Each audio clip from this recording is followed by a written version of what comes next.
Чачыратып турмуш бизди топташтай, чар тарапта жүрөбүзгө катташпай, кайрылгын деп сагынганда адамга кана болсо балалыкка баш бакмай демекчи, 10 жыл бою бирге окуп, өмүр бою дос болуп калчу классташтардын ордун эч ким толуктай албайт. Качан гана классташтарды көргөндө өмүрүңдөгү эң бактылуу учур окуучулук күндөрүң, балалыгың эсиңе түшөт эмеспи? Мына ушул сыңары сиздерди 15 жылдан бери сагынып, куса болуп жүргөн классташыңыздар Абдрахманова Бактыгүлдүн атынан ушул жолугушуу видеону эстелик иретинде кабыл алып коюңуздар. Бир класста бир окуп чоңойгонбуз, бир айылда бир өсүп төрөлгөнбүз, эс акылга келгенде элпек болуп, тентек кезде бир таштап оңолгонбуз. Менин алтын досторум оорубасын, оң гүлүнүн бир гүлү солубасын, кайда болсо аман болуп ден соолукта, арабызды урмат сый толуктасын. Менин алтын досторум ар дайым бар болгула, кайсыл жерде болсоңор дагы үй бүлөңөр менен, балдарыңар менен ден соолукта аман болгула. Мен силерди чын жүрөктөн жакшы көрөм.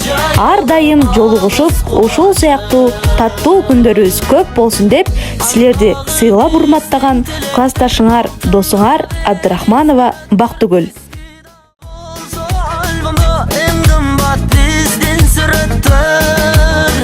Dostluğa beken tilekler, mağabatı yıktınıktır. Aşığın süyönde yazgandan kedadağı cüröktür. 11 yıl boyu partalaş oyundan hiçbir çarçabaz.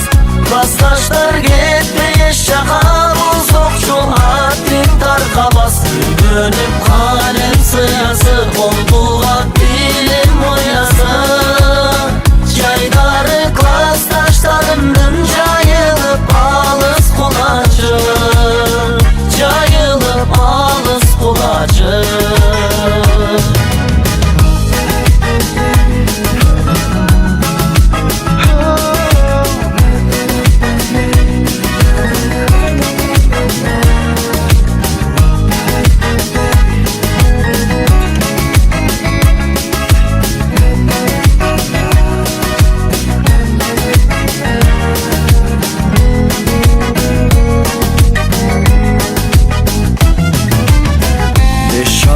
Кезде жыргаdık, kalgan кезде kıyladık. 10 günдөй turaң, 11 жыл октой тез экен туйбаdık. Сагындым сени мектебим, сыясы жыттуу дептерим. Кымбаттуу баю досторум, классташтарым эйех менин. 11 жыл